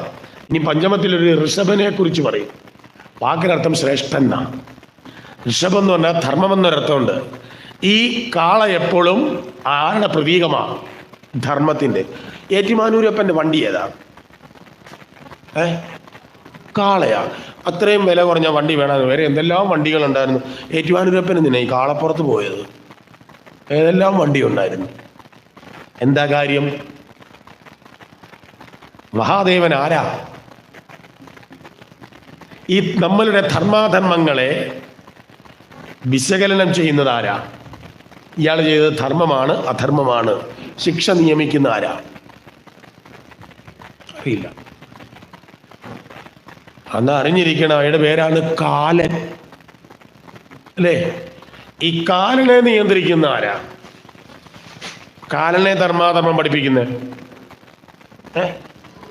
ശിവന്. കാലകാലൻ ആരാ? അപ്പം ധർമ്മത്തിന്റെ സുപ്രീം പോസ്റ്റ് ആരാ? ശിവനാ. അങ്ങനെയാണെങ്കിൽ ശിവൻ ഏതിൻ്റെ മേളിലായിരിക്കുന്നത്? സകല ധർമ്മങ്ങളുടെയും മുകളിൽ ഇരിക്കുന്നവനാണ്. ധർമ്മം ആരാ? കാള. അതുകൊണ്ട് കാളയുടെ മുകളിൽ ആരിയിരിക്കുന്നു? സകല ധർമ്മങ്ങളും ആരുടെ കീഴിലാണ്? എന്നാ അല്ലാതെ ചുമ്മാ ഒരു വണ്ടി എടുത്തോളാൻ പറഞ്ഞ് വണ്ടിയെ പോയതല്ല. ധർമ്മമൂർത്തിയാണ് മഹാദേവൻ. അതുകൊണ്ട് ധർമ്മത്തിന്റെ മൂർത്തി ധർമ്മത്തിന്റെ മുകളിൽ ഇരിക്കണം. ധർമ്മം എപ്പോഴും ഏതിലേ പോകൂ? കാളയുടെ രൂപത്തിലാണ്. അതുകൊണ്ടാണ് ഋഷഭവാഹനനായിട്ട് ആര് വന്നത്? ഭഗവാൻ മഹാദേവൻ എന്നർത്ഥം. ഏതായാലും ഈ ധർമ്മം കിടക്കുകയാണ്. ആ കാളയ്ക്കൊരു പ്രത്യേകതയുണ്ടായിരുന്നു. കാള സഞ്ചരിക്കുന്നത് എത്ര കാലില? 4 കാലില. അതിൻ്റെ 3 കാലുകൾ തല്ലി ഒടിച്ചു. ഒരു കാല് തല്ലി ഒടിക്കാൻ നിൽക്കുക. ധർമ്മം നിലനിൽക്കുന്നത് 4 കാലില. ധർമ്മസ്യ ചത്വാര പാദപാഹ എന്നാ പറയാ. ധർമ്മത്തിന് 4 പാദങ്ങളുണ്ട്. ഏതൊക്കെയാണ്? ആർക്കറിയാവോ? സത്യം, ശൗചം, ദയ, ദാനം. ഈ 4 എണ്ണത്തിലാണ് ഏത് നിൽക്കുന്നത്? ധർമ്മം ഇവിടെ നിലനിൽക്കുന്നത്. ആ ധർമ്മത്തിന്റെ 3 കാലുകൾ തല്ലി ഒടിച്ചു എന്ന് പറഞ്ഞാൽ ആദ്യത്തെ 3ഉം കളഞ്ഞു. ഏതൊക്കെയാ? ഈ കലിയുഗത്തിൽ ഇല്ല. ഏതില്ല? സത്യം ഉണ്ടോ? ആ ജീവിതത്തിൽ നമ്മൾ ഒരു ദിവസം ഏറ്റവും കൂടുതൽ സത്യമാണോ പറയുന്നത്? കള്ളമാണോ? സ്വന്തം ജീവിതം പറഞ്ഞാൽ രാവിലെ അമ്പലത്തിലോട്ട് വന്നാൽ പോലും നമ്മൾ പറയുന്നത് എന്തുവാ? കള്ള. അതിൽ രാവിലെ അമ്പലത്തിലോട്ട് പോരുക. അയലോക്കംകാരോട് അത്ര സുഖമൊന്നുമില്ല. അപ്പോഴാ പറഞ്ഞത്, അവിടെ കഴിഞ്ഞ ദിവസം വിളിച്ചു പറഞ്ഞു, സപ്താഹം കേട്ടാൽ മോക്ഷം കിട്ടുമെന്നുവാ പറഞ്ഞത്. അപ്പം രാവിലെ ഇവർ മറ്റവർ അറിഞ്ഞിട്ടുമില്ല. അപ്പോഴാ ചോദിച്ചു, എവിടെ പോവുക? ഇവിടെ വരെ. എന്നാ പറയുമോ ഞാൻ അമ്പലത്തിൽ പോയൊരു സപ്താഹം കേൾക്കാൻ പോവുകയാണെന്ന്? പറയത്തില്ല. കാരണം ഇവരൂടെ കേൾക്കാൻ വന്നാലോ മോക്ഷം കിട്ടിപ്പോവല്ലേ. അതുകൊണ്ട് അപ്പോൾ രാവിലെ എഴുന്നേറ്റാൽ വൈകുന്നേരം വരെ നമ്മൾ ഒരു ദിവസം പറയുന്നതിൽ കൂടുതൽ സത്യമോ കള്ളമോ? കള്ളതാ പറയുക. അപ്പോ ഭൂമിയിൽ എന്തില്ലാതായി? ഭരിക്കുന്നവർക്കുണ്ടോ? ഭരിക്കപ്പെടുന്നവർക്കുണ്ടോ? സത്യമില്ല. പോട്ടെ, ശൗചം, ശുചിത്വം. ഇവിടെ ശുചിത്വം ശാരീരിക ശുദ്ധി മാത്രമല്ല, മാനസികമായ മനഃശുദ്ധി ഉണ്ടോ? ഒന്ന് ഉള്ളിൽ വെച്ചുകൊണ്ട് മറ്റൊന്നാണ് പ്രവർത്തിക്കുന്നത്. ശുചിത്വമില്ല. ദയയുണ്ടോ? ദയ മനുഷ്യരോട് പോലും, ഇപ്പോൾ സ്വന്തം അമ്മയോടും അച്ഛനോട് പോലും ദയയില്ല. അതുകൊണ്ടാണ് തിരുവനന്തപുരത്ത് കഴിഞ്ഞ കൊല്ലം തല്ലിക്കൊന്നത് 4 or 5 എണ്ണത്തിന്. അപ്പോൾ ദയയില്ല. പിന്നെ ആകെപ്പാടെ ഒരു കാലമുണ്ട്, ഏതാ? ദാനം. അതും തല്ലി ഓടിക്കാൻ തയ്യാറായിട്ട് നിൽക്കുക. ആ ദാനം തല്ലി ഓടിക്കാൻ പറ്റാതെ ഇങ്ങനെ നിൽക്കുന്നത് എന്തുകൊണ്ടാണ്? ഇതുപോലെ സപ്താഹമൊക്കെ നടക്കുമ്പോൾ ഉച്ചയ്ക്ക് എന്ത് നടപ്പുണ്ട്? ആ ഒരു അന്നദാനം എന്ന പേരിൽ അതും ഇപ്പൊ നടത്തരുതെന്നും പറഞ്ഞാണ് ആര് നിൽക്കുന്നത്? ആള് നിൽക്കുന്നത് എന്നർത്ഥം. അപ്പോ ദാനം മാത്രം ഇവിടെ അവശേഷിച്ചു. അപ്പോഴാണ് രാജാവ് ചോദിച്ചത് രാജവേഷധാരിയോട്, നീ ആരാണ് എന്ന് ചോദിച്ചു. അപ്പോഴാണ് വിറച്ചുകൊണ്ട് പറഞ്ഞു, ഞാനാണ് കലി. കേട്ടപാടെ രാജാവ് ഞെട്ടി. നിന്നെ ഞാൻ ഇവിടെ നിന്നും ഓടിച്ചു വിട്ടതല്ലേ, പിന്നെന്തിനാ? മിണ്ടാൻ വയ്യാതെ നിന്നു. അവസാനം പറഞ്ഞു, നീ ഇനി ഇവിടെ നിൽക്കരുത്, നിന്നാൽ നിന്നെ ഞാൻ കൊന്നുകളയും എന്ന് പരീക്ഷിത്ത് പറഞ്ഞു. ഭയന്ന് വിറച്ച ഈ കലി അവിടെ നിന്നും പോവുകയാണ്. ഈ കലി അങ്ങോട്ട് കുറച്ച് ദൂരം ചെന്ന് കഴിഞ്ഞപ്പോഴാണ് രാജാവിൻ്റെ ഉള്ളിലൊരു മാറ്റം. അവനെ അങ്ങനെ അങ്ങ് വിടണ്ട, അവനെയും കൊണ്ടും എന്തെങ്കിലും ചിലപ്പോൾ ഒരു പ്രയോജനം ഉണ്ടാവും. തിരിച്ചു വിളിച്ചു, വരാൻ പറഞ്ഞു. ഒരു കാര്യം ചെയ്യും, നീ പോകണ്ട, പക്ഷെ ഇന്ന് മുതൽ നിനക്ക് ഞാൻ ഒരു റെസ്ട്രിക്റ്റഡ് സ്ഥലങ്ങൾ പറയും, അവിടെ മാത്രമേ ഇനി മുതൽ നീ ഇരിക്കാവൂ, അതിനപ്പുറത്തേക്ക് പോകരുത്. സന്തോഷമായി കലിക്ക്. അപ്പോൾ പറഞ്ഞു, അങ്ങനെ 4 സ്ഥാനങ്ങൾ ആർക്ക് കൊടുക്കുകയാണ്? കലിക്ക്. ഒന്ന്, ആദ്യം കൊടുത്ത സ്ഥലം, ഇനി മുതൽ ചൂത് കളിക്കുന്നിടത്ത് നിനക്കിരിക്കാം. ചൂതുകളി എന്ന് പറഞ്ഞാൽ കലിയിരിക്കുന്ന സ്ഥലമാണ്. ഏതാ ചൂതുകളി? വീട്ടിൽ കളിക്കരുതാത്ത കളിയാപ്പോ. ചൂതുകളി എന്ന് പറഞ്ഞാൽ ഇപ്പോഴത്തെ ചെസ്സ് തന്നെയാണ്. ദ്യൂതം എന്നതിന് പറയുക, ദ്യൂതക്രീഡ. ചെസ്സ് കളി, പിന്നെ അതിൻ്റെ ഇണകളായി വരുന്ന ചീട്ടുകളി എല്ലാം ഏതിൽപ്പെടും? അവിടെയൊക്കെ ഇത് കഴിഞ്ഞാൽ പിന്നെ നടക്കുന്നത് എന്താ? ചീട്ടുകളി നടക്കുന്നിടത്ത് പിന്നെ നടക്കുന്നത് എന്താ? അടിപിടിയല്ലേ. അപ്പോൾ ഇനി മുതൽ നീ എവിടെ ഇരുന്നോളാൻ പറഞ്ഞു? ഒരു ചൂതുകളി. രണ്ടാമത്തേത് പാനം. ഏതാ? മദ്യം. അല്ലെങ്കിൽ ഇപ്പോഴത്തെ ഇപ്പം മദ്യമൊന്നും പറഞ്ഞാൽ പോരാ, MDMAയിൽ ഇരുന്നോളാൻ പറഞ്ഞു. അതുകൊണ്ട് ഇത് ചെന്ന് കഴിഞ്ഞാൽ പിന്നെ കാണിക്കുന്ന പറയണോ ഞാൻ?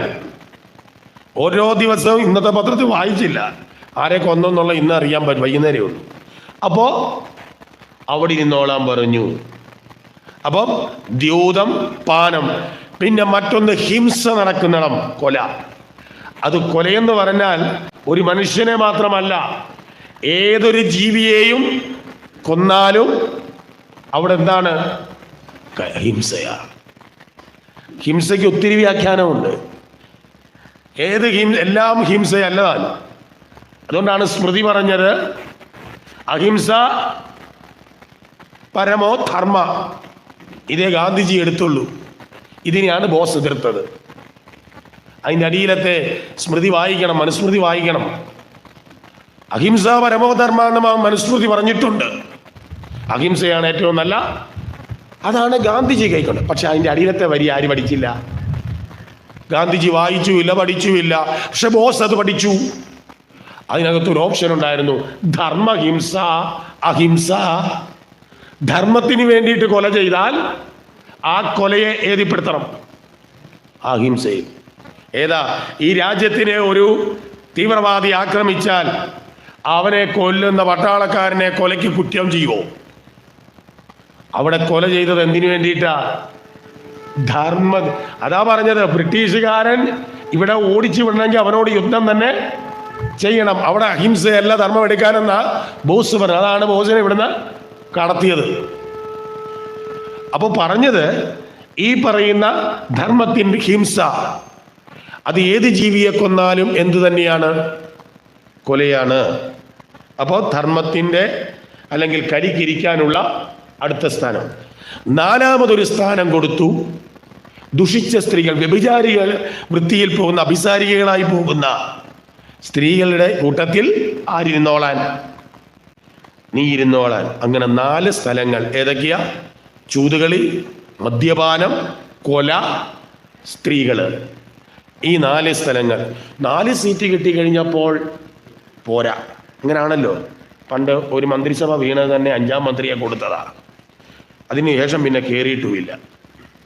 എന്താ കാര്യം? പറഞ്ഞു, ഞങ്ങൾ വടക്കും നല്ലവരാ, ഞങ്ങൾക്ക് MLA കൂടുതലാ, ഒരു ചാൻസ് കൂടെ തന്നില്ലെങ്കിൽ ഞങ്ങൾ വലിക്കുമെന്ന് പറഞ്ഞപ്പോൾ 5ാം മന്ത്രിയെ കൊടുത്തു. അതോടുകൂടി വീണു. അങ്ങനെ ഈ ആളും എന്തു പറഞ്ഞു? എനിക്കും 5ാമതൊരു സ്ഥലം വേണമെന്ന് പറഞ്ഞു. എന്നാ അങ്ങനെയാണ്, നീ അതൂടെ ഉഴുന്നു എന്ന് പറഞ്ഞു. അടുത്ത സ്ഥലം കൽപ്പിച്ചു കൊടുത്തു. അതാണ് സ്വർണം. സ്വർണം എന്ന് പറഞ്ഞാൽ ഇവിടെ അർത്ഥം ധനം എന്നർത്ഥം. ധനമുള്ളിടത്തും എന്തോന്നാണ് നടക്കുന്നത്? പത്രം എടുത്തു നോക്കിയാൽ മുഴുവൻ ഏതിനെ ചൊല്ലിയുള്ള, അത് മക്കളെന്നില്ല, അച്ഛനെന്നില്ല, അവിടെയെല്ലാം ഏതാണ്? ഇങ്ങനെ 5 സ്ഥലങ്ങൾ കൊടുത്തു. പണ്ട് അങ്ങനെയൊക്കെ കൊടുത്തു. ഇന്നായിരുന്നേ പാവം പരീക്ഷത്തിന് എളുപ്പമുണ്ടായിരുന്നു. ഈ 5 പേരും ഒരു സ്ഥലത്തുണ്ട്, ഒറ്റ സ്ഥലത്തിരുന്നോളാൻ പറഞ്ഞാൽ മതി. ഏതൊക്കെയാ? ചൂതുകളി, വെള്ളവടി, പിന്നെ സ്ത്രീയ്, കൊല, ധനം. ഈ 5 ഒരുപോലെയുള്ള സ്ഥലം ഏതാണെന്ന് പറയാമോ ആർക്കെങ്കിലും? ആ സ്ഥലത്തിൻ്റെ പേരാണ് രാഷ്ട്രീയം. ചൂതുകളി ഉണ്ടോ? പാതുവെപ്പ് നന്നായിട്ടുണ്ട്. വെള്ളമുണ്ടോ? നമ്മുടെ ഒരു മന്ത്രി ബജറ്റ് പോലും അവതരിപ്പിക്കാൻ പറ്റാൻ ഞാൻ വീട്ടിൽ മെഷീൻ മേടിച്ച് വെച്ചോണ്ടാ അല്ലേ? അടുത്തത്, സ്ത്രീകളുണ്ടോ? രാഷ്ട്രീയത്തിൽ നിയന്ത്രിക്കുന്നുണ്ടോ? അയ്യോ, 2 പേര്. ഒരു സരിതാ നായരും പിന്നാരാ വേറെ ഒന്നില് അടുത്ത കാലത്ത് ആ പേര് ഞാൻ പറഞ്ഞു. സ്വപ്ന. അതന്നെ. ഉണ്ടോ സ്ത്രീകള്? ഉണ്ട്. കൊലയുണ്ടോ രാഷ്ട്രീയത്തിൽ? പണ്ടൊക്കെ വ്യത്യസ്ത രാഷ്ട്രീയക്കാർ തമ്മിലായിരുന്നു കൊല. ഇപ്പോഴോ രാഷ്ട്രീയത്തിൽ നിന്ന് എതിര് പറഞ്ഞാൽ ആളെ എന്ത് ചെയ്യും? 51 വെട്ടു 65 വെട്ടു ഒക്കെയാ അല്ലേ? അപ്പൊ സ്വന്തം പാർട്ടിയിലുള്ളവർ തന്നെ ആളിനെ. അപ്പൊ അതുണ്ട്. അടുത്തത്, ധനത്തിന്റെ ഇടപാടുണ്ടോ രാഷ്ട്രീയത്തിൽ? ഞാൻ പറയണോ? അപ്പൊ ഇതെല്ലാം കൂടെ ഒരുപോലെ ഇരിക്കുന്ന ഏക സ്ഥലം ഏതാ? രാഷ്ട്രീയം. ഏതായാലും അങ്ങനെ കൽപ്പിച്ചിരുത്തി. കരി പറഞ്ഞു, ഇനി മുതൽ ഞാൻ ഈ 5 സ്ഥലങ്ങളിലും വഴിച്ചോളാം എന്നൊക്കെ പറഞ്ഞു കൊണ്ടുപോയി. കാലം കുറെ കഴിഞ്ഞു. ഒരിക്കൽ പരീക്ഷിത്ത് മഹാരാജാവ് നായാട്ടിനായിട്ട് പോവുകയാണ്. അങ്ങനെ നായാട്ടിന് പോയി, സൈന്യവുമായി പോയി. ഇടയ്ക്ക് വെച്ച് വഴിതെറ്റി രാജാവ് ഒറ്റയ്ക്കായി. തൻ്റെ കുതിരപ്പുറത്ത് കയറി ഇങ്ങനെ വഴിതെറ്റിപ്പോയി. കുറേ അലഞ്ഞു. അവസാനം രാജാവിന് പരവശമായി, ദാഹമായി. അതേപോലെ തന്നെ കുതിരയും ക്ഷീണിച്ചു. എവിടെ നിന്ന് ഇത്തിരി വെള്ളം കിട്ടും എന്നുള്ള അന്വേഷണത്തിൽ ഇങ്ങനെ പോകുമ്പോഴാണ് ഒരാശ്രമം കണ്ടത്. നേരെ അവിടേക്ക് ചെന്നപ്പോൾ അവിടെ ആശ്രമത്തിൽ ഒരു സന്യാസി സമാധിസ്ഥനായിട്ട് ഇരിക്കുകയാണ്. രാജാവ് കയറി വന്നത് സമാധിസ്ഥനായ ആരറിഞ്ഞില്ല, മുനി അറിഞ്ഞില്ല. പക്ഷേ പ്രോട്ടോകോൾ അനുസരിച്ച് രാജാവ് കയറി വന്നാൽ സന്യാസിയാണെങ്കിലും എന്ത് ചെയ്യണം? എഴുന്നേറ്റ് ആദരിക്കണം. പക്ഷെ കാണാത്തവനത് പറ്റുമോ? അപ്പൊ രാജാവിനൊരു സംശയം, ഇയാൾ ഒറിജിനലാണോ ഡ്യൂപ്ലിക്കേറ്റ് ആണോ? ഞാൻ ഇന്നലെ പറഞ്ഞ പോലെ ഉണർന്നുന്നവനെ ഉണർത്താം, ഉറക്കം നടിക്കുന്നവനെ ഉണർത്താൻ പറ്റില്ല. അതുകൊണ്ട് ഇയാൾ ശരിയായ സമാധിയിലാണോ എന്നൊന്നറിയണം. അതിനെന്താണ് മാർഗമെന്ന് നോക്കിയപ്പോൾ ഈ സന്യാസി ഇരിക്കുന്നതിൻ്റെ സമീപത്ത് ഒരു പാമ്പ് ചത്ത് കിടക്കുന്നു. ഉടൻ തന്നെ തൻ്റെ വില്ലങ്ങോട്ട് എടുത്തിട്ട്, വില്ലിൻ്റെ കോടി എന്നാ പറഞ്ഞ അറ്റം, അതുകൊണ്ട് വില്ല് കൊണ്ട് ഇങ്ങനെ കൊണ്ട് കോരിയെടുത്തു. വില്ല് കൊണ്ട് കോരിയെടുക്കുന്നതിനേക്കാൾ നല്ലത് എന്തായിരുന്നു? ഒരു അമ്പ് കൊണ്ട് കോരിയെടുത്താൽ മതിയായിരുന്നു. പക്ഷെ വ്യാസൻ വില്ല് കൊണ്ടാണ് എടുപ്പിച്ചത്. അതിന് പിന്നിൽ വേറെ കാര്യം. ഈ വില്ല് കൊണ്ട് എന്ത് ചെയ്തു? കോരിയെടുത്തിട്ട് ഈ പാമ്പിൻ്റെ ജഡം ഒരു മാല പോലെ ഈ മഹർഷിയുടെ കഴുത്തിൽ അണിയിച്ചു. ആ മഹർഷിയുടെ പേര് ശമീകൻ എന്നായിരുന്നു. എന്നിട്ടും ആരും വിവരം അറിഞ്ഞില്ല. അദ്ദേഹം അറിഞ്ഞില്ല. ഉടൻ തന്നെ രാജാവ് അവിടെ നിന്ന് പോവുകയും ചെയ്തു. പക്ഷേ അയലോക്കത്തെ ആശ്രമത്തിലെ പിള്ളേർ ഇത് കണ്ടു, ആര് കോരിയിട്ടിട്ട് പോകുന്നത്. ഉടൻ തന്നെ ഇവന്മാർ അങ്ങനെയാണല്ലോ, നേരെ ഓടി. ഈ ശമീക മഹർഷിയുടെ മകനുണ്ട് ശൃംഗി, ഇവൻ സമിത്തുക്കൾ ശേഖരിക്കാൻ കാട്ടിൽ പോയതാ. ഈ അമൃതവള്ളിയും ഈ പ്ലാശിൻ്റെ കമ്പും ഒക്കെ എടുക്കാൻ പോയതാ. അവിടെ വെച്ച് ഇയാളെ കണ്ടു പറയടാ, നീ ഒന്ന് നോക്ക, നിന്റെ അച്ഛൻ്റെ കഴുത്തിൽ ചത്ത പാമ്പിനെ എടുത്ത് ആരിട്ടു. രാജാവ് ഓടി വരികയാണ് ശൃംഗി. നേരെ നോക്കിയപ്പോൾ കാണുന്ന കാഴ്ച, തൻ്റെ അച്ഛൻ്റെ കഴുത്തിൽ ചത്ത പാമ്പിൻ്റെ ജഡം. ഉടൻ തന്നെ പൊട്ടിക്കരഞ്ഞുകൊണ്ട്, ഒന്നും ആലോചിച്ചില്ല, ഈ ശൃംഗി നേരെ ആശ്രമത്തിൻ്റെ സമീപത്തുള്ള ജലാശയത്തിലേക്ക് അങ്ങോട്ട് ഇറങ്ങി മുങ്ങിക്കുളിച്ചു, തർപ്പണം ചെയ്തു. അതിനുശേഷം കയ്യിൽ വെള്ളമെടുത്തുകൊണ്ട് പ്രോക്ഷിച്ചുകൊണ്ട് ഒരു ശാപം കൊടുക്കുകയാണ് രാജാവിന്. എന്താ പറഞ്ഞത്? എൻ്റെ അച്ഛൻ്റെ കഴുത്തിൽ ചത്തപാമ്പിനെ കോരിയിട്ട രാജാവ് ഇന്നേക്ക് 7-ാം പക്കം തക്ഷകന്റെ ദംശനമേറ്റ് മരിക്കട്ടെ എന്നൊരു ശാപം. അത് കഴിഞ്ഞിട്ട് നേരെ വന്ന് അച്ഛൻ്റെ മുമ്പിൽ നിന്ന് കരയുകയാണ്. ആര്? ഈ കുട്ടി. അല്പനേരം കരഞ്ഞു കഴിഞ്ഞപ്പോൾ ഈ ശമീകൻ ഉണർന്നു. അപ്പോഴും അറിയുന്നില്ല തൻ്റെ കഴുത്തിൽ എന്ത് കിടപ്പുണ്ടെന്ന്, പാമ്പ് കിടപ്പുണ്ടെന്ന് അറിയുന്നില്ല. അപ്പോൾ ചോദിച്ചു, എന്താ മകനെ നീ കരയുന്നത്? അപ്പോൾ ചോദിച്ചു, അച്ഛൻ കണ്ടില്ലേ അച്ഛൻ്റെ കഴുത്തേൽ പാമ്പിൻ്റെ ജഡം? ഇതെന്തുവാ? എടുത്ത് ദൂരോട്ട് കളഞ്ഞു. അപ്പോൾ ചോദിച്ചു, ഇത് ആരാ എടുത്തിട്ടത്? അതാ രാജാവാ. ആണോ? എന്നിട്ട് നീ എന്ത് ചെയ്തു? ഞാൻ ആ രാജാവിനെ ശപിച്ചു. ചോദിച്ചു, എന്ത് ശാപമാണ് നീ കൊടുത്തത്? ആ രാജാവ് തക്ഷകന്റെ ദംശനമേറ്റ് 7-ാം ദിവസം അവിടെ വെച്ച് മകനോട് പറഞ്ഞു, കുഞ്ഞെ, നീ ചെയ്തത് അപരാധമായി പോയി. ചെറിയ തെറ്റിന് നീ കൊടുത്ത ശിക്ഷ വലുതായി പോയി. നിനക്കറിയാമോ, ഒരു രാജ്യത്തെ രാജാവാണ് പ്രധാനി. ഒരു രാജാവ് രാജ്യത്തില്ലാതായാൽ ഇവിടെ സംഭവിക്കാൻ പോകുന്നത് എന്താണെന്ന് നിനക്കറിയാമോ? ഒരു രാജ്യത്ത് രാജാവില്ലാതെ വന്നാൽ എന്താ സംഭവിക്കുക? കേരളത്തിൽ മന്ത്രി ഇല്ലാതെ വന്നാൽ, മുഖ്യമന്ത്രിയോ ധനകാര്യമന്ത്രിയോ ഇല്ലാതായാൽ ഈ സംസ്ഥാനത്ത് എന്ത് സംഭവിക്കും?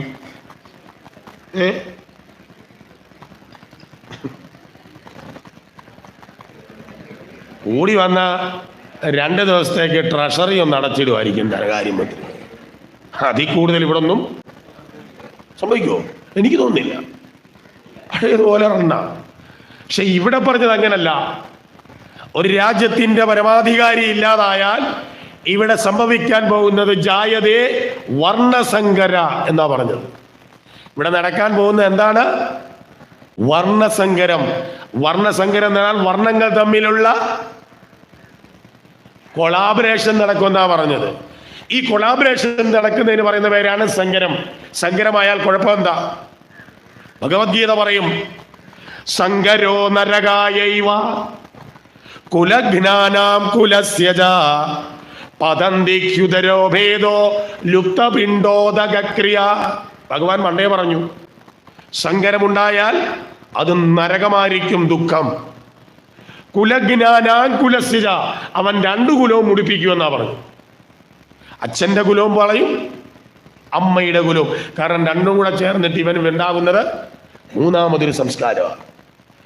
പതന്തിക്ക് ഉദരഭേദക, ഉദരഭേദം, വയറ് വ്യത്യാസം. അച്ഛൻ്റെ ജാതി വേറെ, അല്ലെങ്കിൽ അച്ഛൻ്റെ വർണ്ണം വേറെ, അമ്മയുടെ വർണ്ണം വേറെ. അങ്ങനെ ഉണ്ടാകുന്നവനെ കൊണ്ട് ഇവിടെ പറഞ്ഞത് ലുപ്തപിണ്ഡ ഉദകക്രിയ. ഞാൻ പറഞ്ഞതല്ല, ഏതുപോലും ചെയ്യിക്കരുതെന്നാ. അച്ഛൻ്റെ അമ്മയുടെയും പിണ്ഡകർമ്മങ്ങൾ പോലും ചെയ്യിക്കല്. അവർക്ക് അവിടെ ചെന്നാലും സൗകര്യം കിട്ടുകയില്ലെന്ന്. അതുകൊണ്ട് ഇത് പൈതൃകമാണ്. ഈ രാജ്യം നിലനിൽക്കുന്നത് ഏതിലാണ്? ഭാരതം നിലനിൽക്കുന്നത് പൈതൃകത്തിലാണ്. ആ പൈതൃകം ഇല്ലാതായി പോവും. കാര്യം ശരിയാ, മോഡേൺ ഇതൊക്കെയാണ് എല്ലാം നമുക്ക് ചിന്ത, അതല്ല ഉദ്ദേശിച്ചത്. ഇവിടെ ഇതൊരു പൈതൃകത്തിലാണ് അടിസ്ഥാനം. അതുകൊണ്ടാണ് ഏറ്റവും വലിയ മാർക്സിസ്റ്റ്, അങ്ങനെയൊക്കെ വലിയൊരു മാർക്സിസ്റ്റുകാരനുണ്ടെന്ന് എനിക്ക് തോന്നുന്നില്ല, കാറൽ മാർക്സ്. തിയറി എഴുതി വെച്ചത് മുഴുവൻ ആരാ? കാറൽ മാർക്സാ. അദ്ദേഹത്തിൻ്റെ ഓട്ടോബയോഗ്രഫി ഒന്ന് വായിച്ചാൽ നന്നായിരിക്കും, എന്നിട്ട് വേണം തർക്കിക്കാൻ. ഞാൻ വായിച്ചതാ, അതുകൊണ്ടാ. അദ്ദേഹം എഴുതിയത് ബ്രിട്ടൻ ഭാരതത്തോട് ചെയ്ത ഏറ്റവും വലിയ അപരാധം എന്താ? ഇവിടുത്തെ കോഹിനൂർ രത്നം അടിച്ചുകൊണ്ട് പോയതല്ല, ഇവിടുത്തെ മയൂര സിംഹാസനം കടത്തിക്കൊണ്ട് പോയതല്ല, ഇവിടുത്തെ പല പല രത്നങ്ങളും രത്നവിശേഷങ്ങളും കൊണ്ടുപോയതൊന്നും ഭാരതത്തിനെ സംബന്ധിച്ചൊരു നഷ്ടമല്ല. ബ്രിട്ടൻ ഭാരതത്തോട് ചെയ്ത ഏറ്റവും വലിയ മോശം എന്ന് പറഞ്ഞാൽ അത് മറ്റൊന്നുമല്ല. ബ്രിട്ടൻ വന്നിട്ട് ഈ ഭാരതത്തിൽ ഏത് സംസ്കാരം അടിച്ചേൽപ്പിക്കാൻ ശ്രമിച്ചു? യൂറോപ്യൻ സംസ്കാരം. അവരതിൽ പൂർണ്ണമായിട്ട് വിജയിച്ചോ? ഇല്ല. അപ്പൊ നമുക്ക് സംഭവിച്ചത് എന്താ? നമ്മൾ പകുതി ആരുടെ ഇങ്ങോട്ട് എടുത്തു? യൂറോപ്പിന്റെ എടുത്തു. പകുതി നമ്മുടെ സംസ്കാരവും കൂടെ കൂടിയിട്ട് ഇപ്പൊ നമുക്കുണ്ടായിരിക്കുന്നത് ഏതാ? മൂന്നാമതൊരു സംസ്കാരം. ഇതിന് പറഞ്ഞ പേരാ സങ്കരം. അതുകൊണ്ട് എന്താ സംഭവിക്കാൻ പോകുന്നത്? രണ്ടും നശിക്കുമെന്ന. ഇപ്പോ ഈ ടി വിയിൽ എന്താ പറയുക, കോമ്പയറിംഗ് നടത്താൻ വരുന്ന ആളുകളുണ്ടല്ലോ, ഇവർ സംസാരിക്കുന്ന ഭാഷ കേട്ടിട്ടുണ്ടോ? ഇന്നൊരു ട്രെൻഡായി മാറി. ഏത്? ഈ ഒരു ഭാഷ ഏതാ? മലയാളവും ഇംഗ്ലീഷും കൂടി ഇളക്കിക്കൊണ്ടിട്ട് ഒരു ഭാഷ. എന്നിട്ട് ആ ഭാഷയ്ക്ക് ഒരു പേരും വന്നു, മംഗ്ലീഷ്. എന്താ കുഴപ്പം? മലയാളത്തെയും കൊല്ലുക, ഏതിനെയും? ഇംഗ്ലീഷിനെയും. ഇതുണ്ടാവും. ഇത് എല്ലായിടത്തും ആയില്ലേ? നമ്മുടെ ആഘോഷങ്ങളിൽ വന്നില്ലേ? പണ്ടൊക്കെ എൻ്റെ ഓർമ്മയിലൊക്കെ ഒരു അന്ന് ബർത്ത്ഡേ ഇല്ല. ഉണ്ടോ? ഒന്നും എനിക്ക് തോന്നുന്നില്ല. അന്നുള്ളത് പിറന്നാളാ. അത് നമ്മൾ നാളെ എടുക്കുക. അന്നെന്താ നമ്മൾ ചെയ്തുകൊണ്ടിരുന്നത്? സമീപത്തുള്ള അച്ഛനും അമ്മയൊക്കെ ആയിട്ട് ക്ഷേത്രങ്ങളിൽ പോകും, അവിടെ വഴിപാട് കഴിക്കും, വീട്ടിൽ പായസമൊക്കെ ഉണ്ടാവും. ഉച്ചയാകുമ്പോൾ വീട്ടിലുള്ളവരെല്ലാവരും കൂടെ വിളക്ക്, എൻ്റെയൊക്കെ വീട്ടിൽ വിളക്ക്, ഇന്നും അതെ, വിളക്ക് കത്തിച്ചു വെച്ച് ആറന്മുളത്തേവരെ സങ്കല്പിച്ച് അന്ന് ഉണ്ടാക്കുന്ന ഭക്ഷണത്തിന്റെ സ്വാദ് പോലും അമ്മ നോക്കില്ല. എന്നിട്ട് വിളക്കത്ത് വിളമ്പിയിട്ട് പിറന്നാളുകാരനായിരിക്കും വിളക്കിനോട് അടുത്തിരുന്ന്, അല്ലേ? ഈ ഒരു സംസ്കാരമാണ് വളർന്നിരുന്നത്. ഇന്നത് മാറിയിട്ട്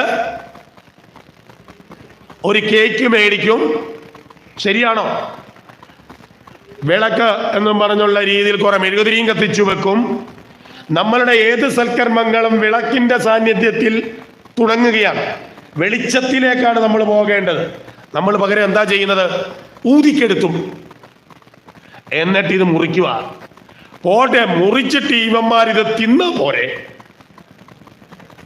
എനിക്കതാ സങ്കടം.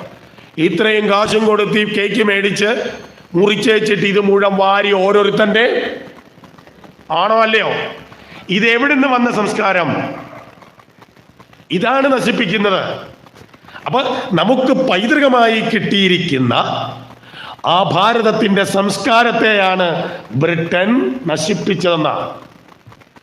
അതെന്തുകൊണ്ട് വന്നു? ഒരു ഭരണാധികാരി ഇല്ലാതെ വന്നാൽ ഒരു രാഷ്ട്രം നേരിടുന്ന ഏറ്റവും വലിയ ദുരവസ്ഥയാണ്.